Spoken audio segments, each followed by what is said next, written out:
Good morning and welcome to the Tulare County Assessment Appeals Board meeting for October 17, 2019. My name is Lance Morris. I'll be serving as chairman today, and joining me on the panel are Randy Talian. I say that one. Say that again? Talalian. Thank you. I apologize. And George Azunian on the panel as well. Our alternates will be Brad Maskey and Glenn Fowler. I'm talking a little loud today. I would ask each of you to do the same. We are having a little technical difficulties. The microphones nor the computers are working today, so we'll get to talk extra loud. The recorders, the old school recorders we're using today, would appreciate it. So let's go right into board member comments. Anything from the board? Nothing? Staff? I have one. We have a new deputy on our team. I'd like you to meet Jennifer Schifford in the back there. She comes to us from the DA's office in Kingston. Great. Good to have you. And assessor's office? Nothing. Excellent. Okay. We do have the calendar. Any changes there that we need to No, be I aware just updated because there was an error on the last one. of? Okay, so just an update For your okay. reference, yeah. Very good. We'll move right into agenda item number 2, our confirmed attendance, and we have Dean B. Kim. Mr. Kim, would you come forward? We'll have the clerk swear you in, and then my understanding that this is an escape assessment where the taxpayer provided all the appropriate information, so the taxpayer will go first. Okay. Or, excuse me. The county. The county Assessor assessor will go first. and have the burden approved. Okay. Mr. Kim, do you solemnly swear, hold both of you, or affirm that the testimony you are about to give in the matter now pending before the Assessment Appeals Board is the truth, the whole truth, and nothing but the truth? Yes.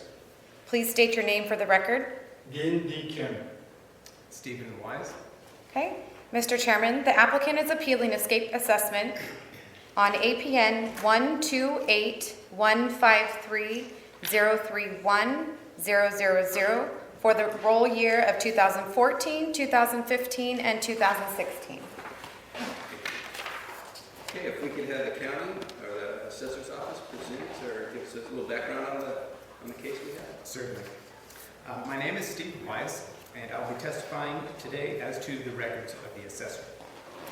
The three parcels, I beg your pardon, the three appeals being considered today all involve the same parcel, but different assessment years, 2014, 2015, and 2016. For the sake of simplifying the pertinent issues as well as avoiding redundancy, I have chosen to combine these three applications into 2 presentation packets, which are before you. Hopefully, this will allow us to focus our attention on the important matters of market evidence. The applicant, Mr. Kim, is contesting 3 escape assessments levied by the assessor for the 2014, 2015, and 2016 tax years. And for those who may not know, an escape assessment is a retroactive assessment intended to rectify an omission or error which caused taxable property to be underassessed. In 2016, our office discovered an underassessment of Mr. Kim's property and set forth to rectify this error by issuing escape assessments for the years under appeal. Now, before moving forward, I would like to individually address the 2014 escape assessment, which is being contested by application 2018-00172. During my review of the assessor's records, I discovered that the 2014 escape assessment was processed by our office after the expiration of a 4-year statute of limitations period. The Revenue and Taxation Code, in section 532, sets a 4-year period during which the assessor may issue escape assessments. Because the 2014 escape was time barred by section 532, on October 8th of this year, our office canceled that assessment, which resulted in a refund to Mr. Kim. The appeals packet for application 2018-00172, just like this, it documents this action. In it, you will find a screenshot on the second page. You'll find a screenshot from the assessor's mainframe computer which shows when this escape was canceled, the amount of taxes which were refunded, and the amount of taxable value which was lowered. This amount is equal to the amount of value that appears on the copy of the tax bill that Mr. Kim attached to his application. Also attached for further reading is a letter to the assessor produced by the Board of Equalization, which statute of limitations issued. At this time, I'd like to pause and just ask, does the board have any questions regarding the cancellation of the 2014 escape assessment? Will we have any action per se? Because it's already been canceled, it's really not going to be an issue of, are we going to determine the value? To pass the statute, they weren't able to assess that value, and it was canceled and refunded, so. Right, so that's just off the table, there's nothing for this board to do. Am I allowed to interject an accurate statement? Not at this point. Okay.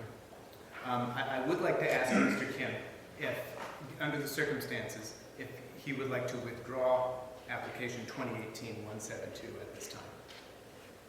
That then the board would need to approve, so I guess there's, go ahead. Yeah. Yes, I would. I have not received a refund, and the initiation of withdrawal by the assessor's office was notified to me last Monday.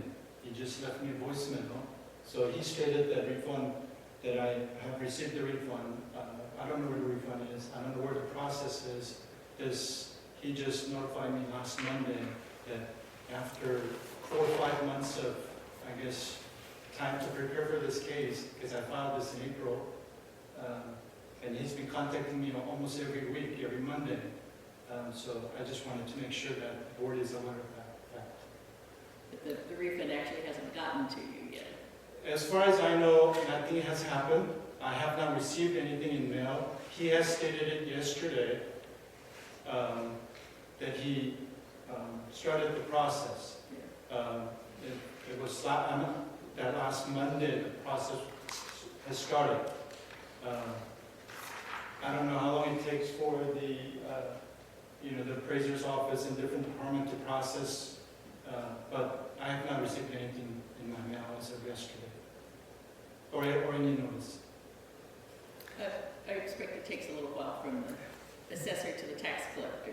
Yes. You know, On the screenshot, which is on page 2 of your packet for this application, the date of October 8th, I believe that was Tuesday, the day following my phone message to Mr. Kim, is the date that the assessor processed the correction and transmitted it to the Office of the Auditor. It is currently in the auditor's hands to issue a claim for refund to Mr. Kim, which apparently he has not received yet. But yes, it is, I would imagine, in a stack of papers on somebody's desk in the auditor's office, waiting to be processed. are you willing to go ahead and withdraw? Yes, based on that? yes. Mr. King, do you have a copy of this packet as well? I would assume. Yes, I do. Okay. I I think with a copy of that showing the refund and the adjustment to the value, I think you'd feel fairly comfortable withdrawing that application. Yes, I do not fully understand the screenshot. Okay. Yes, but I haven't received, notice from stating how much will be refunded. Does the board I want to did- go ahead and vote on that withdrawal now, or wait till the Doesn't matter to me, we can do it. Yeah, sure. Let's go ahead and do it. Okay. Yes, I make a motion that we withdraw application number 2018-00172 for 2014, and just withdraw that tonight. Second. We have a first and a second. All those in favor? Aye. Any opposed? Motion carries. Thank you. So be sure to keep a copy of that. Looks like your refund's going to be $692.50 is what you should be receiving for this. Okay. So So moving right along to the other two applications that are remaining. This morning, I am going to slowly walk us through the different pages in your assessment appeals packet. That is this one that has the two remaining application numbers in the upper right-hand corner. That would be 2018-00173 and 2018-00174. On the second line, you'll notice the dates of valuation, January 1st, 2015 and January 1st, 2016. The January 1st, 2015 pertains to application 173, January 1st, 2016 to application 174. The comparable sales that I will be presenting to you are from these two time periods. On the next line of your packet, you'll notice that the assessor bears the burden of proof, which is typical for most cases of escape assessment. And what I will demonstrate during my testimony today is that the taxable value of Mr. Kim's property is less than the fair market value of his property. The 2015-2016 taxable value, which is, you'll notice on the next line, is the sum total of the value that was delivered to the 2015 tax roll, which was $143,500, plus the amount of the escape assessment, which was $67,586. I intentionally displayed it this way so that the total assessed value can be easily compared to the assessor's opinion of fair market value. I will demonstrate through the use of comparable sales from the 2014 and 2015 calendar years that Mr. Kim's property was worth at least $254,000. On the next line, you will see similar information. This would be for the 2016-2017 tax years. His taxable value being $214,297, which is the sum of, again, the value that was delivered to the 2016 tax roll, $143,500, plus the escape amount, which was $70,797. The next line on your packet is the reason for filing, which comes directly from the application file. Mr. Kim claims the amounts of the two escape assessments levied by the assessor for the 2015 and 2016 tax years are incorrect. And it is the assessor's recommendation that these escape assessments be sustained. Mr. Kim's property is located in the city of Farmersville. It is on the west, is on the north side of West Visalia Road and west of Farmersville Boulevard. A picture of which can be seen on page 3 of your packet. The property is approximately 1.5 acres and rectangular in shape. And its improvements include curb and gutter on 2 sides and full utility hookups. The property is zoned general commercial, which permits generally retail and office use. And a copy of the City of Farmersville's code giving a complete list of all of the permitted uses can be found in the back of your packet. We were in the process of putting tabs on these yesterday when Mr. Kim had notified me that it was his intention to withdraw the appeals, and so we stopped preparing the packet, so I apologize that these tabs do not exist in your packets, but when he had a change of heart at the end of the day, fortunately we had everything mostly prepared, and so we went with the staple and no tabs. But I'll be very specific when I refer to different pages in your packet so you can follow along. It is the assessor's opinion that the highest and best use of this commercially zoned property is commercial retail development. The parcel was purchased by Mr. Kim in November of 2008 for $210,000 which at that time amounted to approximately $3 per square foot. And it was determined at that time by the assessor to be fair market value. All right, I'm now turning to page 2 of your packet, where at the top it reads assessment history. So next I will describe how the under-assessment error occurred, prompting the requirement of the assessor to issue escape assessments. I would just ask that you please bear with me as I go through these numerous years of assessments. In 2009-2010 roll year, that was the first tax year that the property received a temporary value reduction. And this was the result of Assessment Appeal Application 2009-00467. And the value at that time was reduced to $159,500. In 2010-2011, the assessor reviewed the assessment as required to do annually following a temporary reduction in value, and the value was reduced to $143,500, or $2.11 per square foot. As you can see, for the 2011 through 2013 years, $143,500 was maintained as the taxable value, primarily due to a lack of comparable sales data due usually to stagnant market conditions. I think most of us remember that was a very low time in the market. So the assessor performed those reviews annually, and due to a lack of comparable sales, determined there was no justification to change the value during those years. In 2014, it was the assessor's intention to restore the adjusted base year value, which is commonly known as the Prop 13 value. It was determined at that time that the property's market value exceeded its adjusted base year value. However, due to an error that was made by the assessor, or by the appraiser, when completing a data entry worksheet, the value of $143,500 was left unchanged, and that value remained on the tax roll for 3 more years.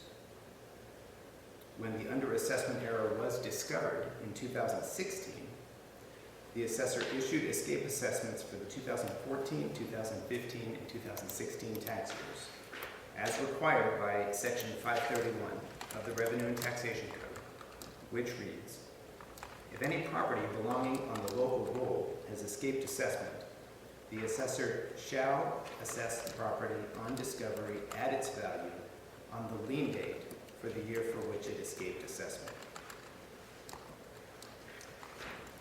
Now, I'm going to be reading from the Property Tax Law Guide, which is published on the Board of Equalization's website. It reads, the assessor's duty to assure uniformity in taxation bestows upon him the power to impose escape assessments, regardless of the relative culpability of the parties. This decision came from a court ruling, General Dynamics Corporation versus San Diego County. The Property Taxes Law Guide goes on to say the assessor has the duty to assess all taxable property at a uniform ratio of its full cash value. To the extent that property has been assessed at an assessment ratio lower than the ratio properly established by the assessor for a particular year, such property has escaped assessment, and upon discovery, an escape assessment must be made. This determination was made in the court case Bauer Schweitzer Malting Company Incorporated versus San Francisco. At this time, I'd like to pause and ask if the board has any questions about how the error occurred and what the assessor was obligated to do once it was discovered. No. Oh, very well. So just finishing up the review of the assessment history, as you can see for the 2014 through 2016 tax years, that value of $143,500 was delivered to the roll errantly, and it was corrected to its adjusted base year value earlier this year. In 2017, the adjusted base year value was actually delivered to the tax roll. So at that time, it was $218,583. And for the remaining years, 2018 and 2019, those values reflect the 2% increases that are typical of Prop 13 values. Prop 13, of course, limits increases to no more than 2%.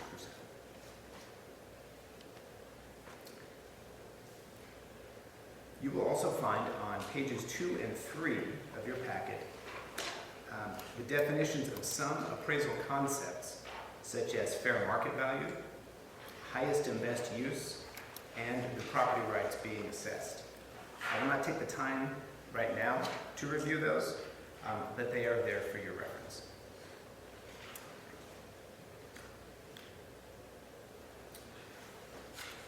So I'm turning now to page 4 of your packet. I'm going to submit as evidence 4 comparable sales, but only the first 3 will be considered for the 2015 tax year. The 4th sale will be considered for the 2016 tax year. As I discuss these sales, I'm going to point out a common unit of comparison, which is price per square foot. When compared to the taxable value per square foot of Mr. Kim's property, which is less than $3.40, I believe you will find that all of the sales support the assessor's claim that Mr. Kim's property is not overassessed for the 2015 and 2016 tax years. The first comparable sale is located only a quarter-mile east of the subject property on West Visalia Road, near the corner of Visalia Road and Farmersville Boulevard. As you can see in the photo on page 4, the property is rectangular in shape. It is approximately 1/2 acre, and it shares the same exact zoning as Mr. Kim's property, which is general commercial. Again, permitted uses are retail and office. That property sold in April of 2014 for $135,000 or $6.49 per square foot. On page 5 is my second comparable sale. This property is located in Strathmore on Avenue 196, just west of Orange Belt Drive. It is a little bit more than an acre, zoned C3MU, which is service commercial mixed use. Permitted uses include many things because of the mixed use designation: retail, service, office, manufacturing, and residential. It is currently the site of Dollar General, which was built in 2015. Turning the page, on page 6 is comparable number 3. This property is located in Visalia at the southeast corner of K Road and Santa Fe. The parcel size is just under an acre. It is zoned neighborhood commercial, which permits uses of retail and small office. This parcel sold in October of 2014 for $190,000 or $5.06 per square foot. And I believe it's worth noting that this parcel was an REO sale. It was purchased by its owner from Wells Fargo. Can I ask a question about that? Yes. At the time of that sale, had the gas station in the New Market been torn down into 6-year land? I believe so, yes. I mean, our office considered it a bare. Okay, so they already removed, there was gas tanks there and stuff that has been removed, I just don't remember what it was. The notes on the comparable sale do not make a reference. Just a moment. Actually, if I turn, pause for just a moment. The notes on the comparable sale, I'm looking at the land valuation worksheet that is dated sale date 1/1/15. It does say the appraiser's notes are previously developed lot, partial curb and gutter, no other improvements, which would suggest to me that the improvements have been removed.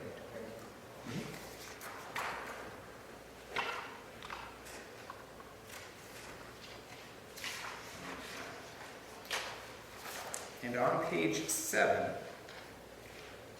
is my fourth sale, which I'm calling comparable number 1. And the reason I refer to it as comparable number 1 is because it is the first comparable you will find on the valuation worksheet for the 2016 tax year.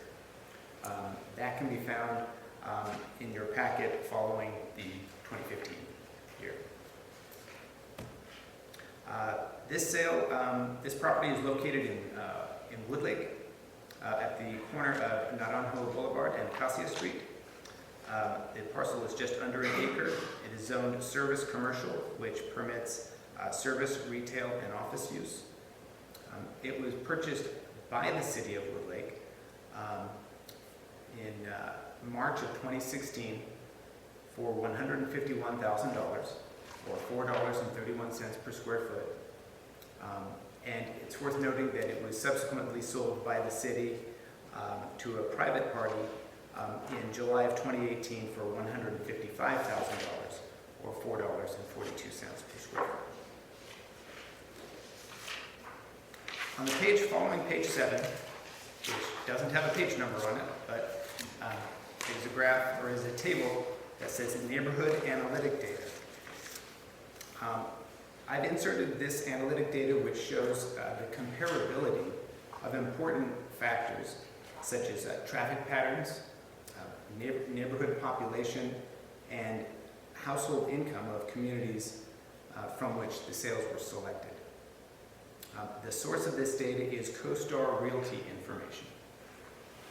As the table shows, the average daily traffic of the subject property is equal to or superior to that of the comparables.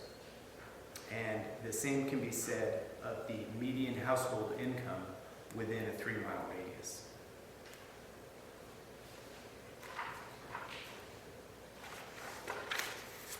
On the next page is the valuation worksheet, which displays the comparable features of the subject property and 3 of the sales that I've already discussed. The sales reveal a value range of $5 to $6.50 per square foot. We acknowledge the fact that the size of the subject parcel is larger than all of the sales. Therefore, an estimate of $4 per square foot recognizes what is a rather generous $1 per square foot negative adjustment. When $4 per square foot is multiplied by the 63,000 square feet of the subject property, the result is an indicated market value of $254,000. For the 2015 tax year, the total taxable value of Mr. Kim's property is $211,086. That again is the sum total of the $143,500 that was delivered to the tax roll and the $67,586 of the escape assessment. On the next page, you'll find another valuation worksheet, except this would be for the 2016 year. The only difference on this worksheet is the insertion of the comparable sale from Woodlake. This appears as comparable sale 1. Sales 2 and 3 are the same as comparable sales 1 and 3 from the 2015 worksheet. Now, although these 2 sales are rather dated for the January 1st of 2016 date evaluation, no other sales applicable to the 2016 lien date could be found which were as similar to the subject property with respect to location in competing markets. The assessor's position is the same for the 2016 year, and that is that the 2016 assessed value of $214,297 is less than its indicated market value. This concludes the testimony of the assessor. Any questions from the board? No. Very good. Mr. Kim? Yes. Okay. So the reason I'm here is based on 2 reasons. Number one, there's a clerical error on appraiser. And number two, a questionable cause, which he went in detail explaining me and justifying why he used those comps. Now, I wasn't going to say this, but this is my first time appearing in this setting. I've been a property owner for about 10 years. I own 3 properties. I never had to go through this process, but there was a definite reason that I felt the need to do this. Now, Mr. Steven, he comes across very friendly, and that's what I perceived him as. And he did mention that I had changed of heart yesterday, and it's because I fell into that trap. And I'm sorry to make this allegation, but when you look at the details, and you do have to look at the details, and I'm going to go into details, he is not honest. He, in my opinion, tried to misguide you. So, I apologize for sounding negative, but so first, data valuation. If you look at his packet, the main packet that he went in detail explaining. Let me see if I can find this. And I asked the boards to be a little bit patient with me because it's the first time, for me to go through this process. So I'm not as efficient as I should be. Mr. Kim, Yes, can you turn your microphone? The microphone's working. doesn't work. Yeah, I'm trying to speak as loud as I could. I apologize.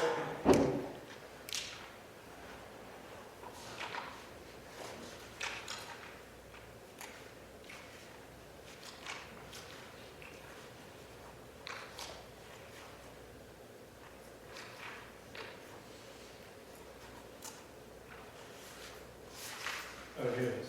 Okay. So, the dates of valuation for 2015 and 2016 assessed the supplemental assessment. He wrote January 1st of 2015 and January 1st for 2016. Okay. Now, in his part of his entire presentation, there was a second presentation for the supplemental assessment for 2014 year, which I guess has been withdrawn. Under assessor's recommendation, he writes, 4-year statute of limitation expired when the applicant received his tax bill. When did I receive my tax bill? If you refer to the copies that I presented to you, I received my tax bill spring of this year. But that's what he's saying, yeah, so for the 2014 year, Yes, they processed it too late, so they can't assess you that supplemental assessment. I understand So that's that. to your benefit. I understand So that. they made a mistake and they're admitting to Yes, it, I'm basically. just giving you the background I understand. to point out his error. Now, 2014, I agree, but 2015 as well should fall into the category. That's the point I was trying to You're get to. saying that it should have fallen out of the 4-year statute of Yes, limitations? because, as I pointed out, the date of valuation for 2015 is January 1st of 2015. I received my tax bill in spring of 2019. 16, 1 year, 17, 18, 19. January 1st of 2019, that's when the 4-year expires, if my algebra is correct.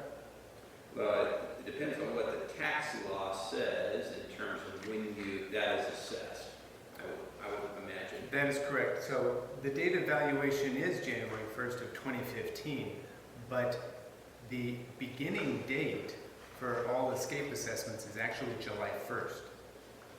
So when these values were corrected and processed. And as by the I pointed assessor's out office. to you in his written statement, read his written statement.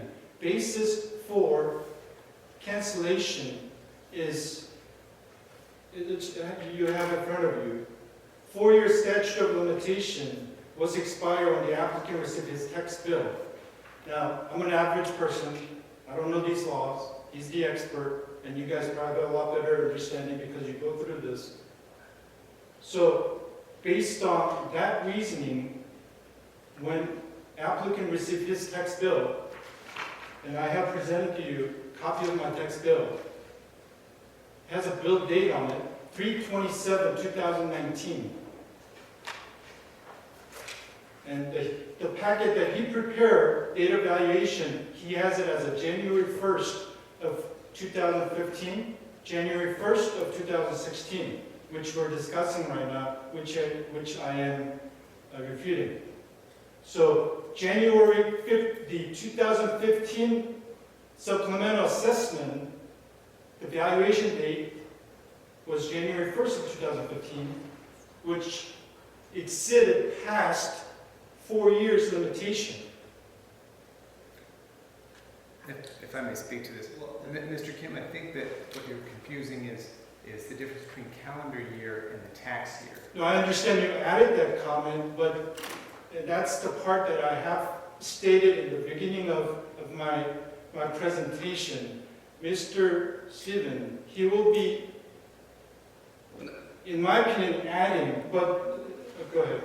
I was just going to say, in my experience, we are separate from the county. We're not involved with the county at all. We're separate businessmen Okay. that have nothing to do with the county. And in my dealings with the county, I have not experienced, I'm just making this comment, I have not experienced them using the allegations that you have said. I think they've been very fair, and they're using the law, and that's the important thing that we need to understand. We have different dates, and that mean different things. So we have to be careful about the dates that we're talking about. We have an assessment date, and we have a date when the bill actually comes, and things like that. So I don't think he was adding that to it. I think he was just trying to explain what the dates mean and what the statute runs from.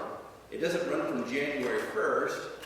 It runs from a different date. And it can be kind of confusing, but I think that's what he was trying to get across. Is Yes. we haven't, and we just said, okay, the assessment date is January 1st. I understood his so we have a point, 4-year and I statute. understand your point. Right. And I'm glad that you had pleasant experience. I hope that everybody will have pleasant experience as you have. But unfortunately, that's not the case in this particular case. And that's why, Mr. Kim? yes. Sorry, I just want to clarify something. So, to both of you. So, you received the tax bill, say, in March of 2019. Yes. The notice. Yes.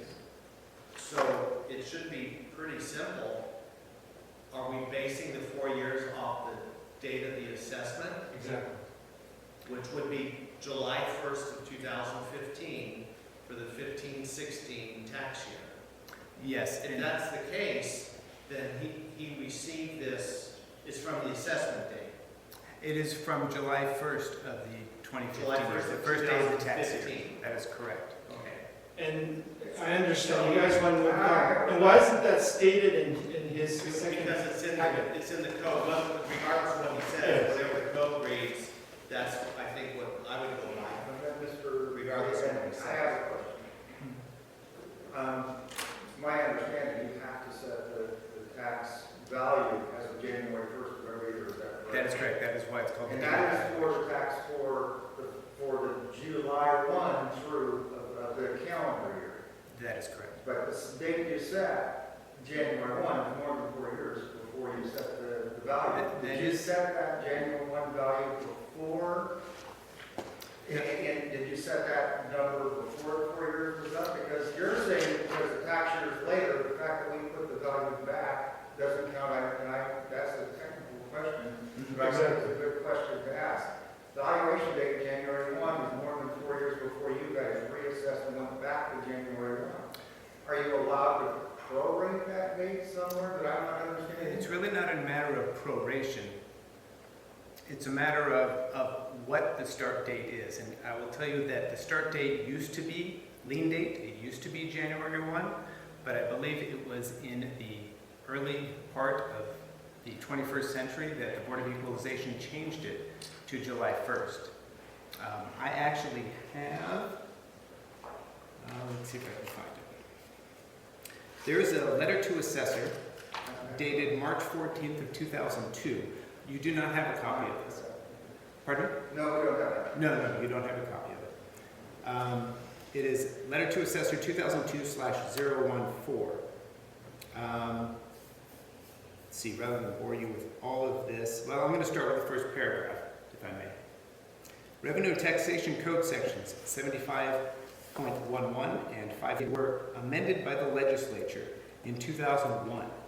Senate Bill 1181, Chapter 407 of the Statutes of 2001, amended Section 75.11 to revise the statute of limitations for supplemental assessments, and Senate Bill 1184, Chapter 613 of the Statutes of 2001, amended Section 532 to revise the statute of limitations for escape assessments. Specifically, these bills, and there's 3 bullet points here, revise the limitations period for assessments that are subject to penalty for willful concealment of tangible personal property from 6 to 8 years for both supplemental assessments and escape assessments. That's not the case with what we're doing right today. Revise the commencement date, I think that's what we're getting at, of the 4-year and 8-year supplemental limitations periods to July 1 of the assessment year in which the event occurred. And we're also not dealing with supplemental assessment issues here either. We're dealing with escape assessment issues.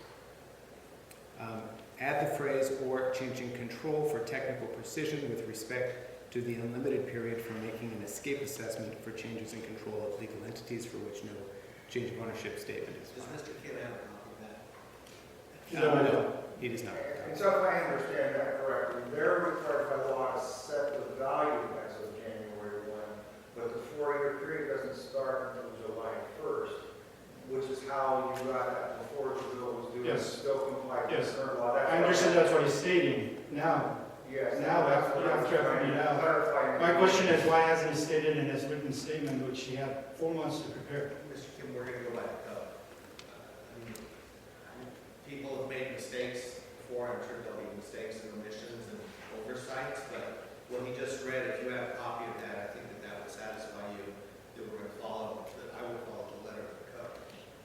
Yes, I'm So not, if you have a I'm copy not, of that, I'm not in that's any fair. way insinuating that you do not I'm saying, but follow the code, of course. Results-oriented, Yeah. At least we have the answer. All I'm asking is to put a weight on his written statement that he presented as an evidence to the board,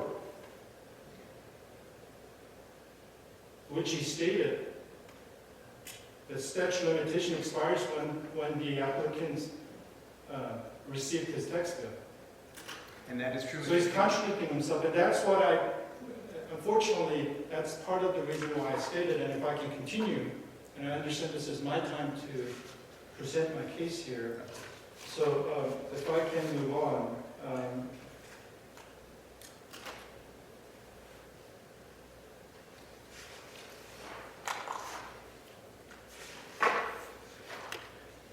Regarding the crux of the matter, the comps, he presented 4 comps. He's an assessor. He has access to all the comps. I'm an average guy. I can barely get, I don't know how many comps and how. But I have comps, and I present it to you. And there are more than 4. And I don't know how much time you guys had to look over those comps. Now, let's dive into details of the comps and the dates that he has presented. Okay? Now, his comp number 1, number 2, and number 3, they're dated 4/3/14, 9/30/14, 10/23/14. Okay? So one is before July, and 2 are after July. And you will notice he will be using calendar year and fiscal year. Fiscal year, I guess, starts from July to June. I understand that. And he'll be using calendar year, which is right from January to December. And he has done that to me. That's why I'm putting this out to you. Now, he's using 3 columns to support his 2015 assessment. If 2015 assessment starts in July of 2014, then his first column, which is dated 4/3/14, you have the packet. I think it's page 3. Yeah. Sold 4/3/14, right under the picture. Okay. That comp is no longer valid. Why would it be no longer valid? Because if using the date from July to June 30th, Well, no, the This- this assessment value date is January 1st. okay. So he would have Okay. valued it as of January Okay. 1st, 2015. Yes. And Let look me at respond to comparable that. comps right to Okay, that. so for 2016 escape assessment, he's using comp number 1, the last page. The date on that is March 2nd, 2016. So if he's using calendar year, then that comp is invalid. So he has no comps for his valuation.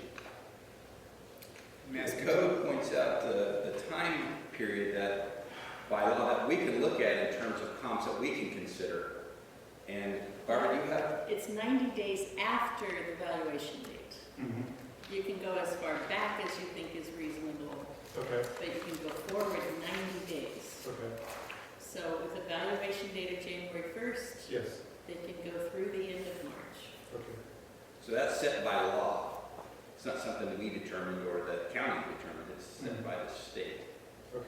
So we can go backwards and forward 90 days from the date of the Okay, assessed value, which would be January 1st. understood. So,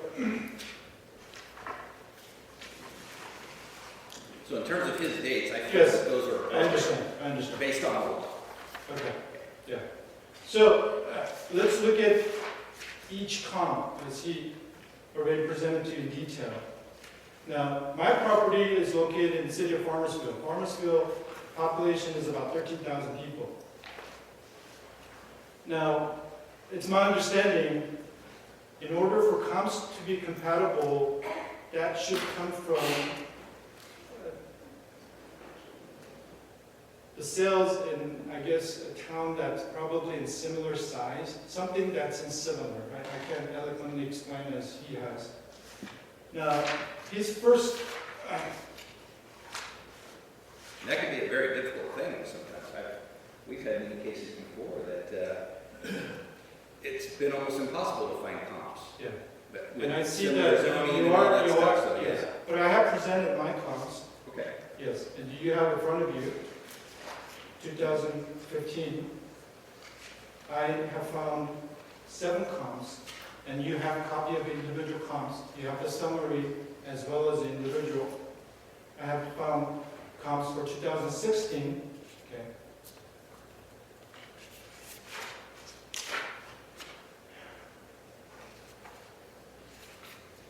If I'm understanding this. Yes, And I may be incorrect, but these, the site addresses are rural numbers. In other words, 29095. Does that mean that it's outside the city limits?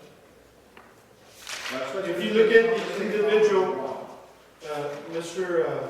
George, you have copies of individual comps, and there is an address, there is a map. So if you have a question on specific comp, and I Googled this on the map, and they all belong to the city. Okay. They're close, very close, they're in city property, I think most of them. But I'm simply asking, let's take, for instance, specifically, your comp number 1, Delbert Beams. Yes, Okay. That's got a site address of Okay. 29095. Yes, I understand. It's an unincorporated area? now, my response to you is, I'm an average person. Now, I don't have detailed information about what first 3 digits represent. Okay, as an average citizen, I Googled this on Google Maps, which everybody has access to This property is located between 198, okay, and Walnut Street. And on Walnut Street and Farmersville Boulevard, that's where all the major, Yeah, it's got to. the development has occurred. Yes, but I'm just. So it's about half block from that location. And I don't know if you are familiar with the city of Farmersville. Yes. Well, So it could be designated, go ahead, I'm sorry. all I'm asking is this first parcel, and we Yeah. can look at all 7 of them. Yes, And as far as time is concerned, I'm prepared to be here till 5 o'clock, sure. okay? I'm just simply asking, is this in the city limits of Farmersville or not? I'm not qualified to answer that. It is not. Thank you. Okay, because in effect, I'm trying to get from the assessor's comps and your comps exactly where these properties are. And I'm having a problem stretching to it. So what I'm trying to get at is that the second parcel is Road 164. Mine or his? Was that your comps? Okay. Okay, and the third one is, the site address is not stated. No site address. So what I'm trying to determine is what you were bringing up is lifetime property. And in fact, basically, the subject property that you own is in the city limits of Farmersville, is that correct? That's correct. Correct. And all I'm trying to do is to understand your comps relative to where they are. Yes. And the third one, fourth one, has no side of it. Yes, The next one yeah, has no side of it. yeah, those are grouped, I think they were group sales. Sir, can I interrupt? Yes. I spoke incorrectly. These are on Farmersville Boulevard. They've taken a strip all the way out to 198 and brought it into the city all the way where Elwood is. So this strip that he's picked with those first 4 comps probably are within that city limit range. North and south. Farmersville ran, right, they went north all the way where Elwood is and picked up that whole Right. intersection. Yes. So- Where the gas station is, yes. Thank you for that information. So, and I'm sure you know that too. Yeah, your relationship to, like say, Farmersville Boulevard and what would be Walnut all the way over to Farmersville, okay? That intersection, I am a little familiar with. There's a Jack in the Box on the Yes, east corner. yes, There was a transaction back in these years yes, of a pharmacy going on the north, yes. east corner. Where are these properties relative to that location? Just, you continue on the Farmersville Boulevard towards 198. Ah, Yes. north. Yes, just one. Ah, so now I have an idea of where we are. Because if you look at, that's why I North said, of the school? yeah, Well, in effect, what I'm trying to get at is if I'm understanding where that pharmacy is, that got developed 3, 4, 5, 6 you years, just go a little bit further, a little bit further. yes, Okay. yeah, I'm familiar with that area. Not real familiar, yes, but I have looked at that area in a little bit of depth. All of these comps that you're bringing up are in that area? yes. Well, I guess 3 that you pointed out. And Mr. Lee, the reason we're asking this question is we're going to have to evaluate these Yeah. counts ourselves. I think it's I exactly. think he has a right to his presentation. Sure. before we- Right. Yeah, well, All I was questioning is where are these properties? Yes, Please proceed. yes, and I apologize, I made an assumption, I circled the major streets, so you can have a rough idea of where these properties are, and I highlighted where the property is located. That will give you some sense of where these properties are located, because you should have copies of the individual comps, and there's a map. So, I'm refuting the comps that he has presented. His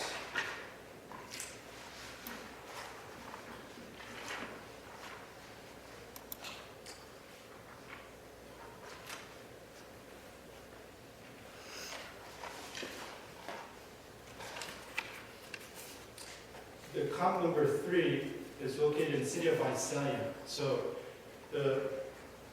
my point is, in my common sense opinion, using comp from city of Visalia, which is about 10 times as many people, the city of Farmersville. It has a population of about 130,000 people. Farmersville has about 11,000 people, 11 to 30,000 people.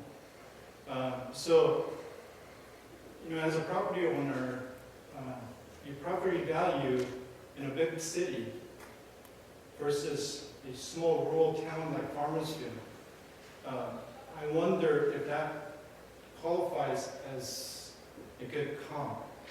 Are the zonings comparable? Yes, yes. Okay. I think all the comps and zoning are all there. And these comps are based upon assessor's assessment of these properties, not sales. Any of this sold? Yes, they're all sales. They're all sales, 2015, 2016, 2013. He provided 4 comps. I provided more than 10 comps going back to 2013 because he gave me wrong information. So last night I had to get more comps. So the first point regarding his, out of his 4 comps, number 3 comps, it's from City of Visalia. Okay. That this is for his 2015 escape assessment. Now, my second point is his comp number 2. It's from City of Strathmore, population of 2,000 people. Now, I don't know why he would pick comps from cities that are not compatible size as Farmersville.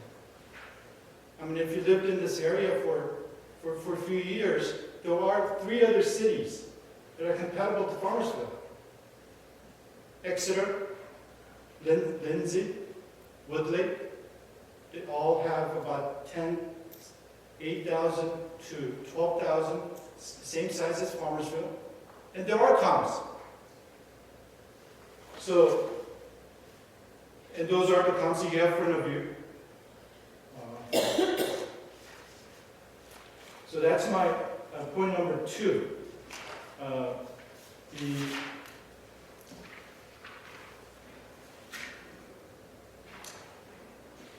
My feeling is I cannot help to question assessor's hidden agenda of cherry-picking comps that is favorable to his position. Now, he's going to question all my comps with his professional jargon. And he's going to say, because of this is not a good comp, because of that, because this is not a comp. He has done that. But based on my common sense, and based on my common sense research, and the information that I have presented to you and in front of you, most of the comps are located in the city, or they're close to city, or as he corrected, and I really appreciate Mr. Mask to correcting us about the questions about those 3 comps, that they are located, they're part of the city of Farmersville.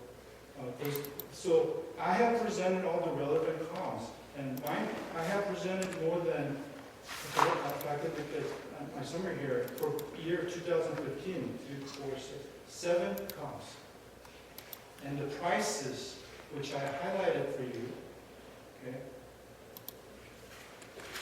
$2.69 per square feet to $1.73. And then the comps that I have presented to you, he was only able to come up with 1 comp, and he had to use that 90-day rules to get 2016 comps. For 2015, I have presented to you 3 comps, but I think the last comp should not be considered because the usage is not compatible. That's strictly for industrial usage. When I look at the map yesterday. So if we were to get the prices per square feet, it's 84 cents and 45 cents.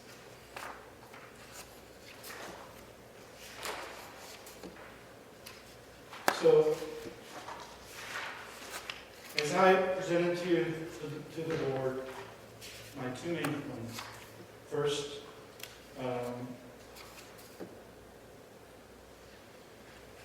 the accuracy of evaluation, 4-year statute of limitation, which he has added, contradicting his written statement about fiscal year, utilizing the fiscal year, when he actually stated in writing that it is the date of receipt of the bill. And then the second part about the accuracy of his comps, and questionable hidden agenda of the comps that he has presented when he has access to, I'm sure there are many other comps that are available that would favor his position. I feel that there is more than adequate reason for the board to question his presentation. Now,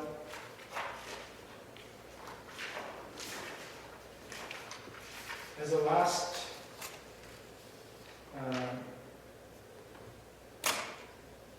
support, I'd like to present to you, there are a few listings of sales in Farmersville, commercial properties like mine. And there's one property which is located in city on Farmersville Boulevard. That is the main street. Okay? Closely located to Walnut Street that you are familiar with. Okay? This property has been on sale since last year. Now we're almost towards the end of this year.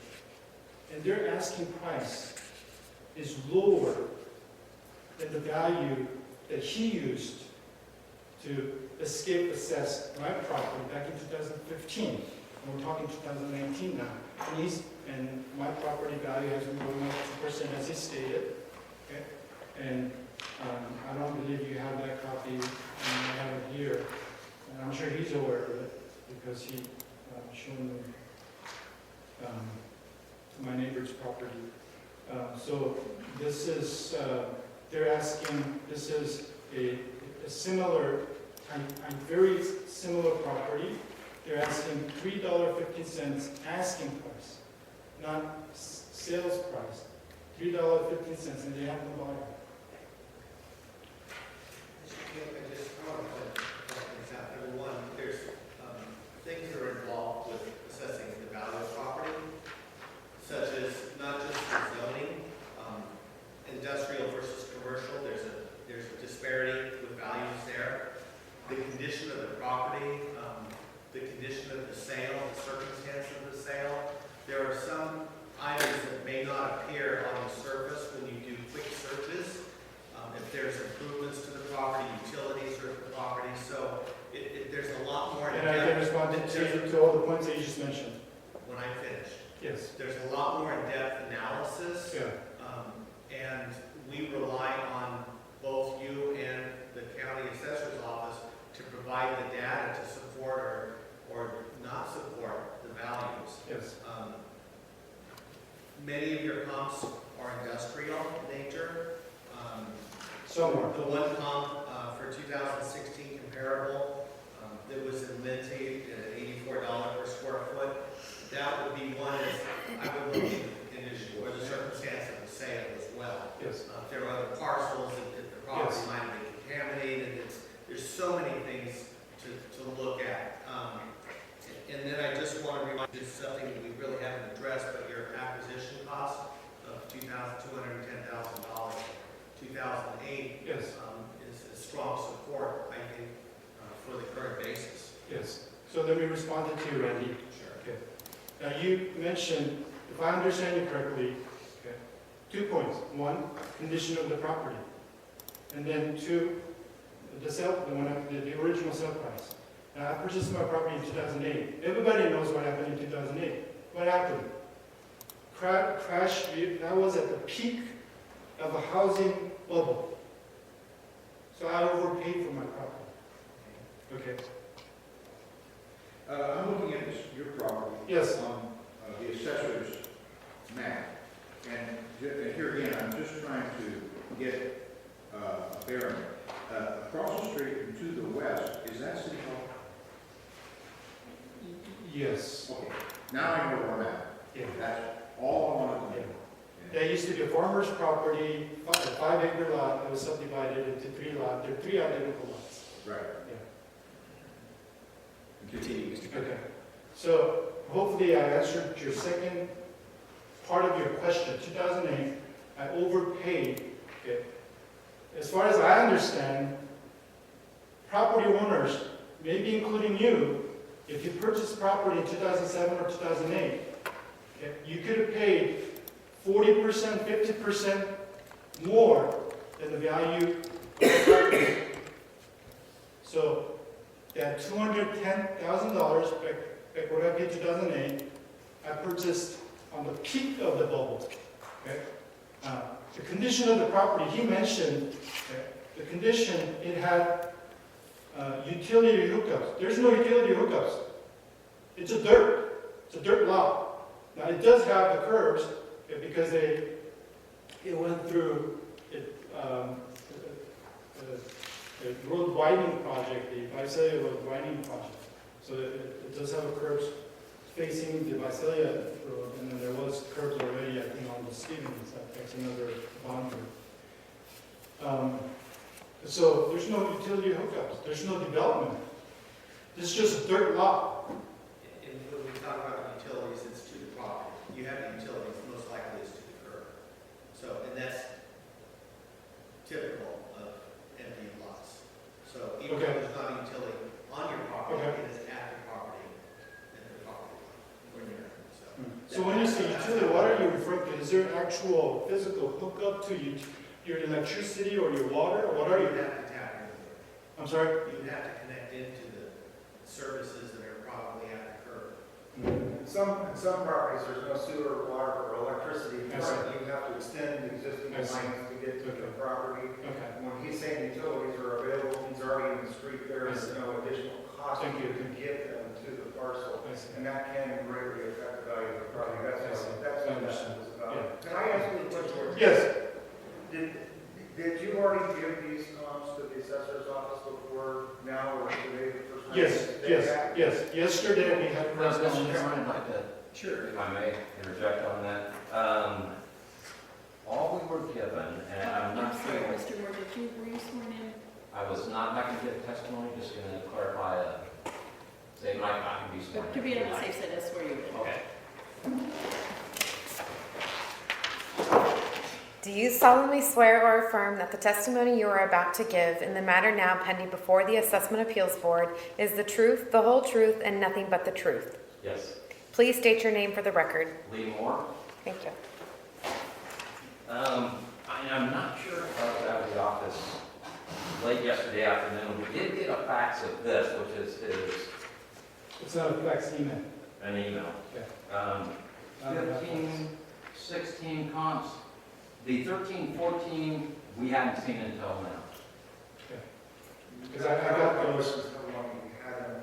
We can only deal with information that's present in front of us today. I was gonna ask if they could see these comps, because there's some that I have knowledge outside this that I can't bring into Yes, here. I'm not yes. a witness. Yeah. But I wanted to know. Actually- And if I may respond, I think I need to respond to Lee's allegation. The comps, regarding comps 2013 and 14, he told me I didn't need them. So I went and got the comps from the title office in the morning for 2016. I'd like to hear from you. And then I emailed that information to him, and he said, I hope, and I have printed, said you should have this comps and this comp, so at the last minute, I had to get these comps.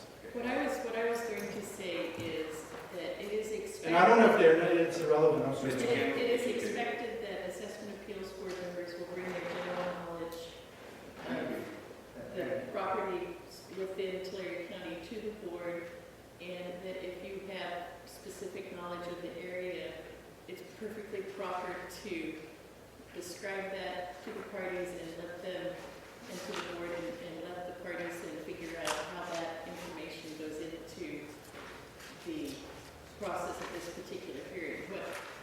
Where the dividing line is like involvement with a particular sale or with a particular taxpayer or assessor rep that would potentially make you biased in a particular presentation.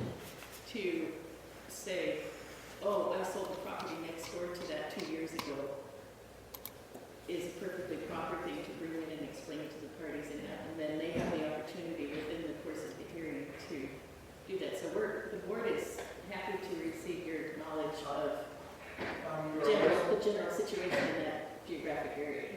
On the list of comps that had the 2015 year, the very first comp on it, which is the property zone commercially in Exeter, is very, very similar to this property. And the reason I was asking if you'd seen these comps is I was wondering why it wasn't considered in the original assessment. I mean, it's similar in zoning, it's similar in size, it's similar in all the uses, and I know this property and this property, I was surprised it wasn't in our comp. And that was why I was asking. And I would like to answer your question.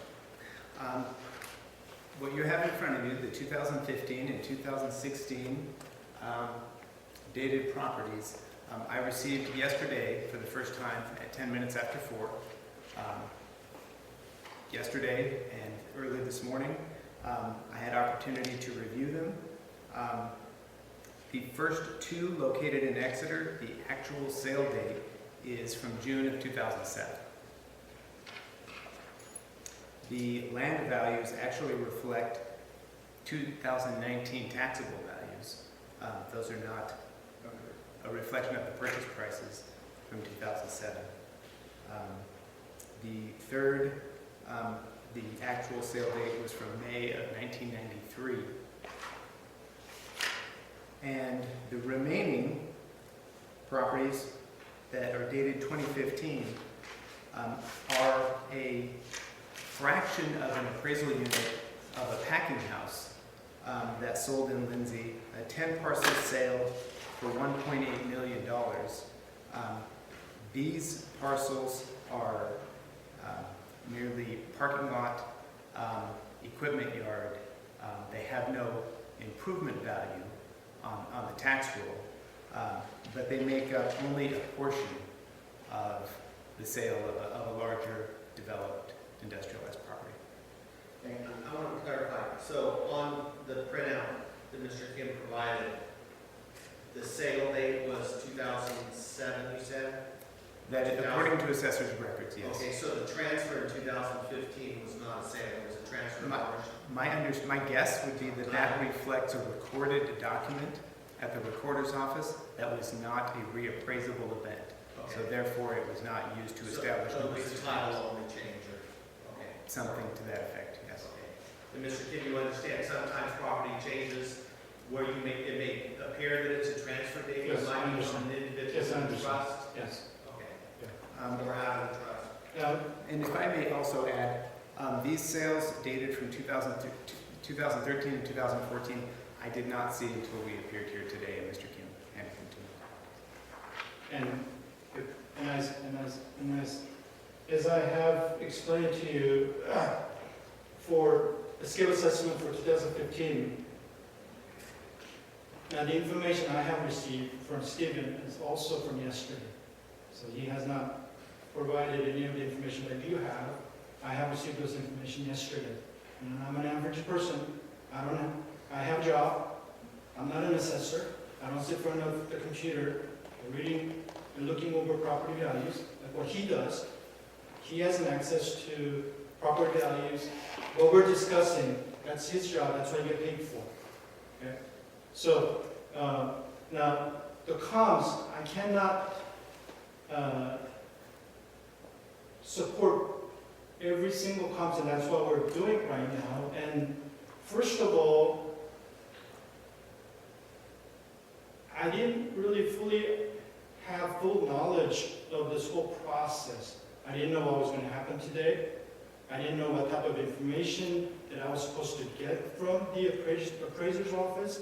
I didn't know what kind of information I'm supposed to share with the appraiser's office.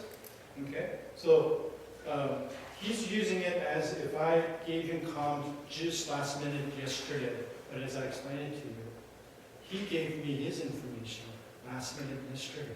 May I address that? And then, please, Well, Mr. Kim, we'll let you finish your presentation, yes, and then we'll have a rebuttal from the okay, county. Okay? Can you yes, finish your presentation, and then we'll hear from the county? yes, yes. So,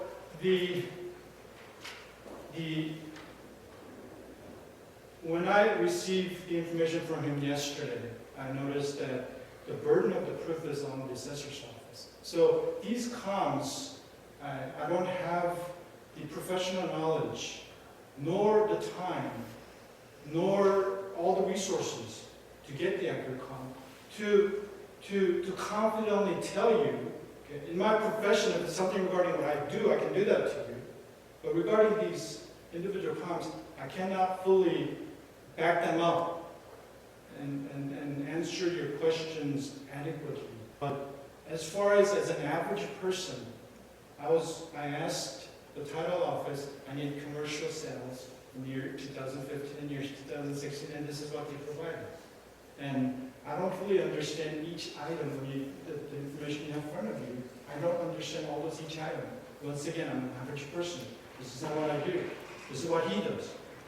So when it says full price $250,000 and it has a date, I understand as sale taking place on that date. I have no hidden agenda to provide you with anything that is irrelevant.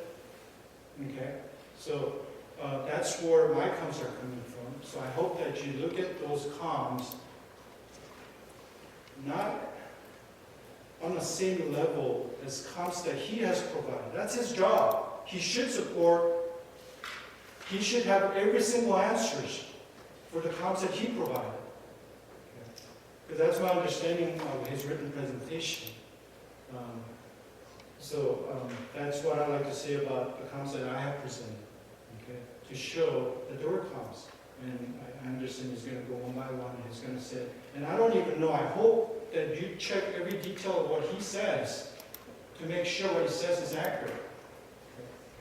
I think you can rest assured, we have some very experienced people on our board, Okay. and that it's independent from the county that will look at those, Okay. the things that are being considered. You know, as expert as we are, we still need to ask questions of the assessor to find out how things are proceeding. So in that regard, we're exactly where you are, maybe a little bit further. But I do have a question, if I, from actually the assessor, on your first comparable, is that intersection Farmersville Boulevard and Visalia? And Visalia Road? Yes, Road. it is. It Is is. this the second parcel over to the west, south, on the south side of Visalia? That is correct. Now, how far away is that parcel from the subject parcel? Quarter mile. Quarter mile. That's all I wanted to know. So, Mr. Kim, if we could continue, do you Yes. have any further comments that you would like to present? Yes, I do. So, as I was presenting to you, what a similar property in Farmersville as mine is on the market for, and they're asking lower than the price that he used to escape assess in my property. Don't we can consider that, though, as a potential sale Right. 4 years from the period of the time. So I appreciate Okay. that, but I don't believe we can consider Got it. that as part of And the analysis. as a last support, my property is just a dirt lot. Originally, it was a part of, as you was mentioned, it belonged to a farmer. It's a 5-acre lot. And the owner who bought from the farmer, they subdivided into 3 equal parts. And they were sold, so I was one of the buyers. And then the middle property was sold to the church. Now, the valuation, I'd like to tell you the valuation of those 3 lots. Okay. So my property valuation is $227,000. The middle property valuation is $184,000, which is about $40,000 or $50,000 lower.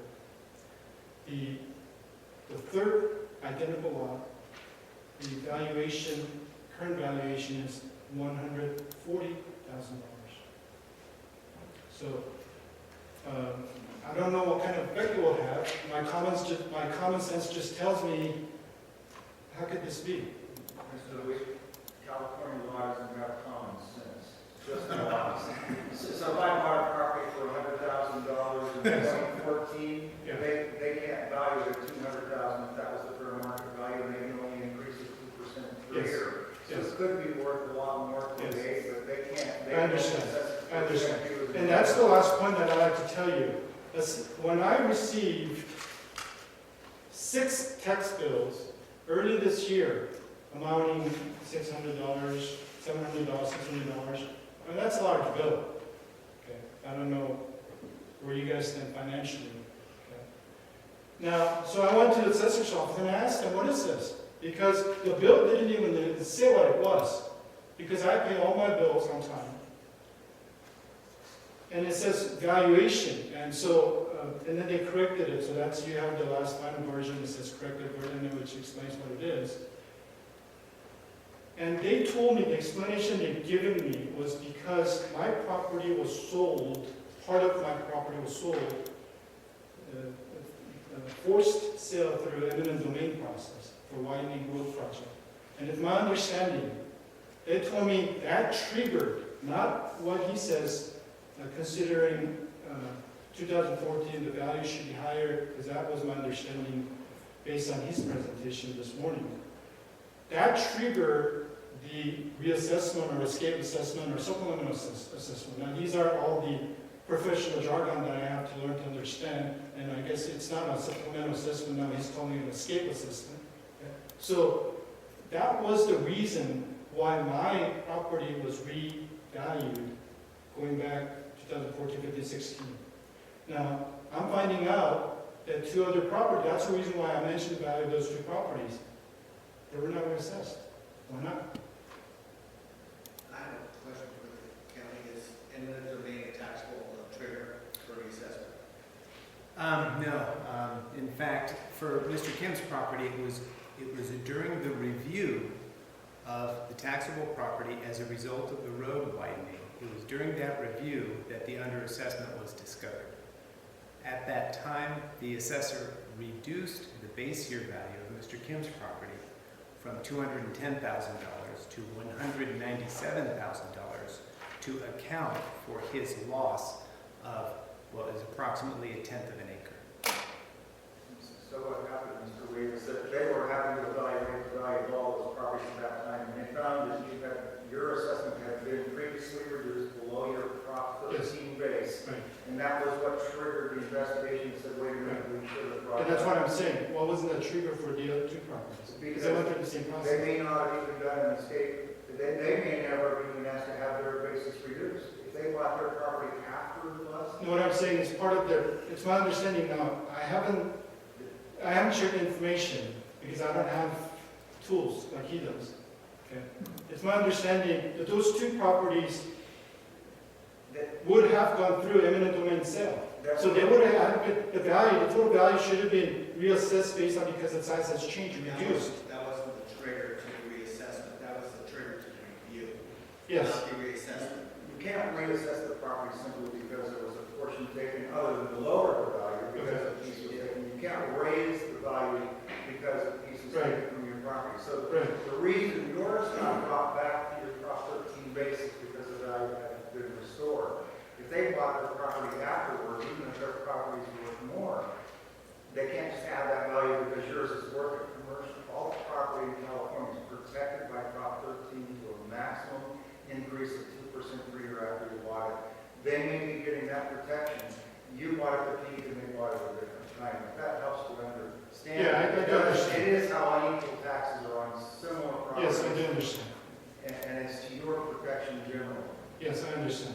So if I understand you correctly, the only thing that I'm questioning is the lot, if I were to call my lot 1, 2, and 3, the original owner number 3, they owned it long before I did. But they gone through same resizing of their property as a result of selling portion of their property to the road project, same as the middle lot. Why didn't those lots go through the same process as mine? That wouldn't trigger an increased value, it would only trigger a decreased value. Yes. If I take something away from your I property understand. and decrease it. Yes. Your property didn't increase in value. Right. It got brought back to its Prop terms. Yes, I understand. So it will reduce the value, and then that's when he said it was discovered that my property, something, and that's when he took that other step. Why did that Let me other? clarify something. I'm sorry. Yes. to interrupt. You said reduce the value. Didn't reduce the value per square foot, reduce the assessment. Yes, the size of because the size, I understand. That's an important distinction. Yes, I do understand. Yes, so I totally understand because it's based on a smaller lot size, because I lost it. I understand that. And that's what he said, and I have told you, you have to pay attention to the small details, because, so, and that should happen to my neighbor's property, the lots as well. So the value should have been reduced based on the changes in the size of the lot. And then the further step that he took on my property, why hasn't he taken that action on the two other neighboring properties? I don't know if that's. Exactly. A question is brought up that we need to address, because those two parcels are independent circumstances. Don't know when But when they're they're purchased, the purchase price, there's so many details to the transaction that whether it's an event or not to be reviewed. We're not talking about the original purchase, we're talking about the wood mining project in 2016. We're dealing with So- your parcel and why it was reviewed and if there was cause to review. Yes. That's, to me, is all I understand. Yeah, for this Because particular we can go count responsibility, I There understand. might be others Yes, that haven't been yes. reviewed for whatever reason. We can go statewide or countrywide if we like, but we're dealing with your parcel. I understand. And was Only there reason I intent pointed to out- allow it to be reviewed? Only reason I'm pointing out is, I hope that they're utilizing the same fair process. And if they are utilizing the same fair process, it should have triggered, that same process should have taken in my two adjacent We properties as all well. want the same thing. Yes, Absolutely. and that's just, yes. Mr. Kim, thank you for your presentation. If we could turn it over now to the county for a rebuttal. At this time, the only thing, well, there's actually a couple things that come to mind that I'd like to rebut. Most recently, with respect to the neighboring parcels, those parcels, my understanding is were not being assessed at a reflection of market value pursuant to Proposition 8. They were being assessed at their Prop 13 value.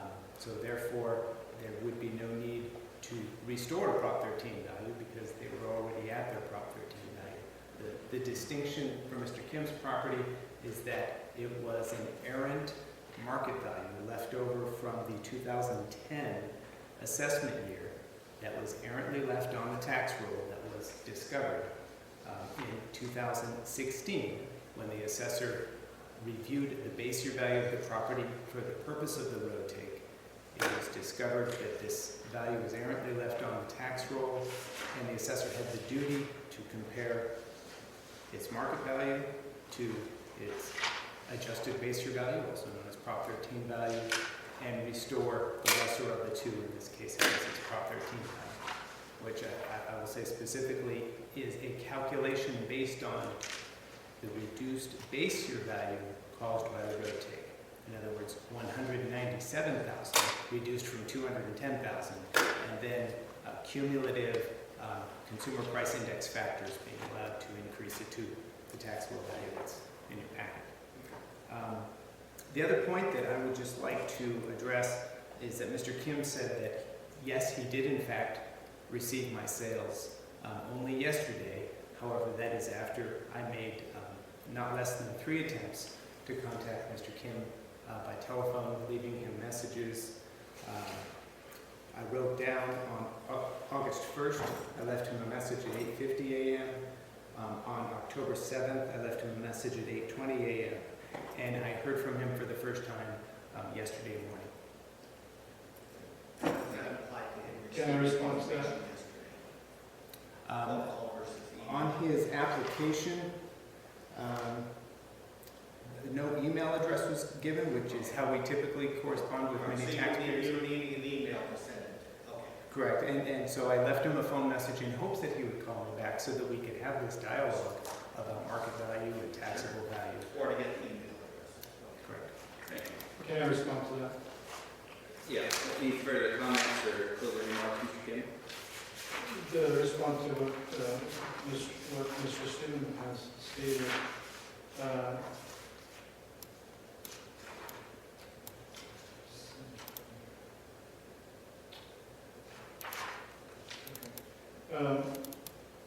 Regarding his attempt to share information, my information came from the appeal application. This tells me what I need to do. And so I filled out the appeal application. And when he called and left message multiple times, like I explained to you already, I didn't know what the process entailed. I didn't know how much to share. I thought that the appeal was the final, process regarding resolving, if I were to even call it a disagreement, because he's David, he's Goliath, I'm David. I don't know what he does. I did not call him back because it was my understanding that, the purpose of today's meeting was to resolve that. So I didn't know that I was supposed to, because in some other experiences, my personal experiences, you get contacted by maybe your opposing parties and things like that, and it's not recommended that you call them back and share. So I didn't understand what the process was. So, but when last Monday, when he called and he stated, quote unquote, upon close examination, that he noticed the 2014 escape assessment, they are going to withdraw because of the reason he already explained. Okay. So that was a new information. So that's why that prompted me to contact him yesterday. And it was my understanding I wasn't going to appear like he said, because I thought the valuation of my neighboring parcels would be similar, not $40,000, $80,000 difference. Yeah. But I understand you guys explained the first. I understand what you guys explained. Okay, but my understanding, basis for my understanding was, which I questioned, which he said, well, it's irrelevant. We're just talking about your property. What Randy, I understand. But I throw out a question to you guys. If that process taken on my property, why isn't that process taken on my neighbor, the neighboring parcels? And that's the question I want to know. So related to this case today, though, do you have any further closing comments before we take it under advisement, or No, I before don't. we discuss it before the board? No, I do not. Okay, thank you, Mr. County. I turn to the board. Would you like to take it under advisement? Discuss We can either rule from the bench, Right. or we can take it under advisement. We could postpone to the next meeting to deliberate amongst ourselves. What is it? You could, What would you or like? you can deliberate in closed session now if you want. You can deliberate in open session. I'll leave it up to you. I'm kind of good with that. Findings of fact, we're not.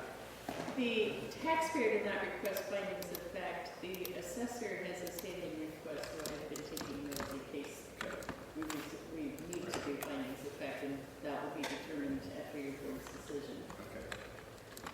If we want to discuss it in open session, but in effect, in order to come up with a decision and rule from the bench conclusive, Okay. right, so it's up to you. Yeah, I think that would be, that we could go in closed session, discuss the matter, and then come back with an opinion. So we can just do that now, and you can wait. Assume the rule is available.